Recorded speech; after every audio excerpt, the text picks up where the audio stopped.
Hello प्यारे बच्चों, welcome back to organised knowledge channel. और आज की जो वीडियो है उसमें हम डिस्कस करेंगे worksheet number 1 for class 8th सामाजिक विज्ञान की बच्चों ये वर्कशीट है जो आपके लिए 17 अगस्त 2021 के लिए शेड्यूल की गई है।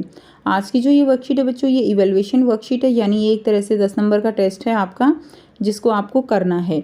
और ये जो आपकी इवेल्युएशन वर्कशीट है इसी के बेस पे आपके जो मार्क्स हैं वो लगेंगे, इंटरनल असेसमेंट के मार्क्स लगेंगे। सो इसको आपको खुद से करना है। अगर कहीं कोई प्रॉब्लम आती है तो ही आप इन वर्कशीट्स के जो है वीडियो उसके साथ आप जा सकते हो, उसको आप देख सकते हो। नहीं तो पहली प्रेफरेंस आपकी होनी चाहिए कि आपको इसको खुद से करना है, ठीक है। सो वर्कशीट शुरू करने से पहले बेटा प्लीज़ चैनल को सब्सक्राइब कर दीजिए, बेल आइकन को प्रेस कर लो ताकि आपको आने वाली वीडियोज़ की नोटिफिकेशन वो समय से मिल जाए। तो देखिए यहाँ पे क्या दिया गया है। ब्रिटिश ईस्ट इंडिया कंपनी ने पूर्व से व्यापार का एकाधिकार चार्टर किससे प्राप्त किया था?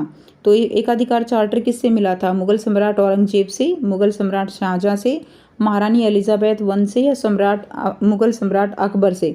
तो उनको चार्टर किससे ने दिया था? महारानी एलिजाबेथ ने।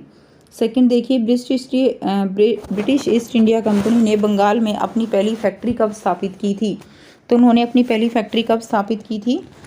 ए ऑप्शन है 1601 ईस्वी में, बी ऑप्शन 1651 में, सी है 1707 ईस्वी में, और डी है 1606 में। तो उन्होंने जो पहली फैक्ट्री अपनी स्थापित की थी बंगाल में हुगली नदी के किनारे पर, तो वो की थी 1651 ईस्वी में। क्लियर है? कब की थी? 1651 में। थर्ड देखिए, प्लासी का युद्ध किसके बीच लड़ा गया था? रॉबर्ट क्लाइव और सिराजुद्दौला के, रॉबर्ट क्लाइव और अलीवर्दी खां के, रॉबर्ट क्लाइव और टीपू सुल्तान, या इनमें से कोई नहीं? तो प्लासी का युद्ध जो है वो रॉबर्ट क्लाइव और सिराजुद्दौला के मध्य लड़ा गया था। ए सही ऑप्शन हो जाएगा। नेक्स्ट देखिए नंबर 4, किस युद्ध के पश्चात ब्रिटिश ईस्ट इंडिया कंपनी को बंगाल में दीवानी अधिकार मिल गई? दीवानी अधिकार क्या होते हैं? कर वसूलने का जो अधिकार होता है उसको दीवानी अधिकार कहा जाता है। तो उनको कौन से युद्ध के बाद उनको दीवानी अधिकार मिले थे? प्लासी का युद्ध, हल्दी घाटी का युद्ध, बक्सर का युद्ध, या पानीपत का दूसरा युद्ध? तो उनको मिले थे बक्सर के युद्ध के बाद, ठीक है। बक्सर के युद्ध के बाद उनको दीवानी अधिकार मिल गए थे। नेक्स्ट देखिए नंबर 5, मराठों का सैनिक और प्रशासनिक प्रमुख कहलाता था? तो मराठों का जो है सैनिक और प्रशासनिक प्रमुख सुमंत कहलाता था, मजूमदार, पेशवा, या सचिव? तो क्या कहलाता था? तो मराठों का सैनिक और प्रशासनिक प्रमुख जो है पेशवा कहलाता था। सी जो है इसका बिल्कुल सही राइट ऑप्शन हो जाएगा। नेक्स्ट देखिए, हड़प की नीति किसने तैयार की? तो हड़प की नीति तैयार करने वाले कौन थे? हड़प की नीति रॉबर्ट क्लाइव ने की थी, लॉर्ड कैनिंग ने की थी, लॉर्ड हेस्टिंग्स, या लॉर्ड डलहौजी ने की? तो हड़प की नीति तैयार करने वाले थे लॉर्ड डलहौजी। तो अब हम एक बार फिर से इसके आंसर देख लेते हैं। फर्स्ट का आंसर सी हो जाएगा, सेकंड का बी हो जाएगा, थर्ड का ए हो जाएगा, एंड फोर्थ का जो है ये प्लासी दीवानी अधिकार मिले थे बक्सर का युद्ध बी हो जाएगा, और मराठों का सैनिक और प्रशासनिक प्रमुख पेशवा कहलाता है। आंसर जो है आपका सी हो जाएगा। नेक्स्ट देखिए, हड़प की नीति किसने तैयार की थी? लॉर्ड डलहौजी ने। अब प्रश्न संख्या 7 में क्या दिया गया है? प्रश्न संख्या 7 से 10 में दो वक्तव्य जिन्हें कथन और कारण से निरूपित किया गया है।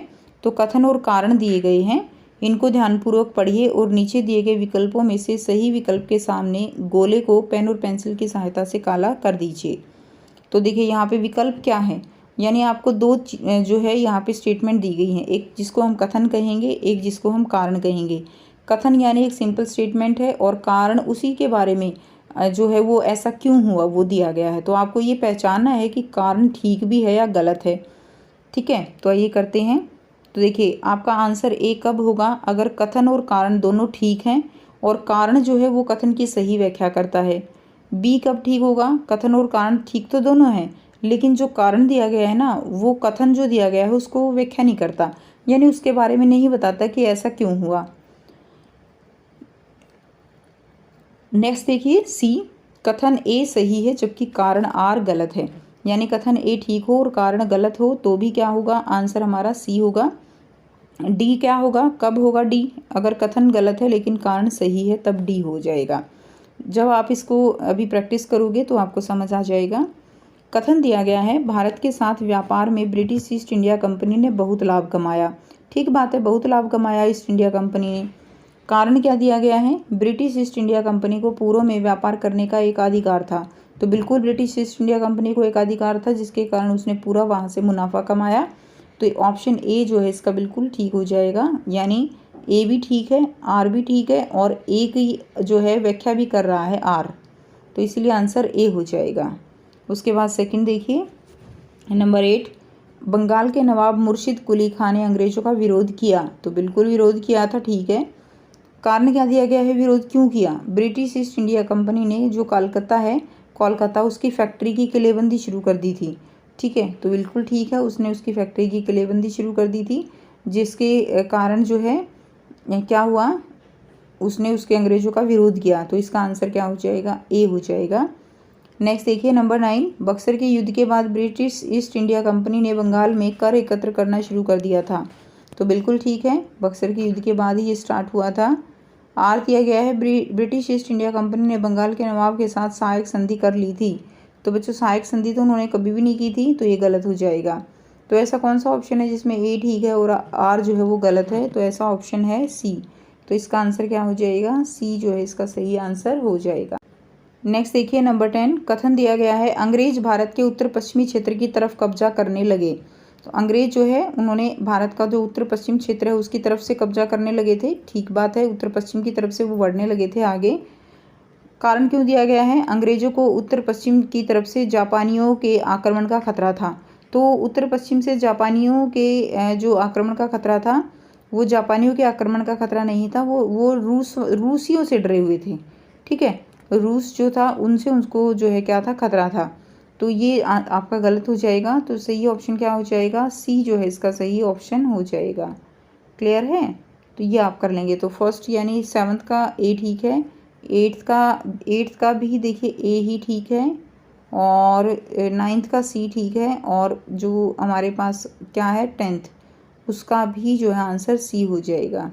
तो ये थी बच्चों आपके आज की एसएसटी की वर्कशीट, जिसमें हमने असेसमेंट किया। क्लियर है? तो अगर वीडियो अच्छी लगी तो लाइक कर दीजिए, शेयर कर दीजिए और चैनल को सब्सक्राइब कर लीजिए। So thanks for watching. मिलते हैं नेक्स्ट वीडियो में नेक्स्ट वर्कशीट के साथ।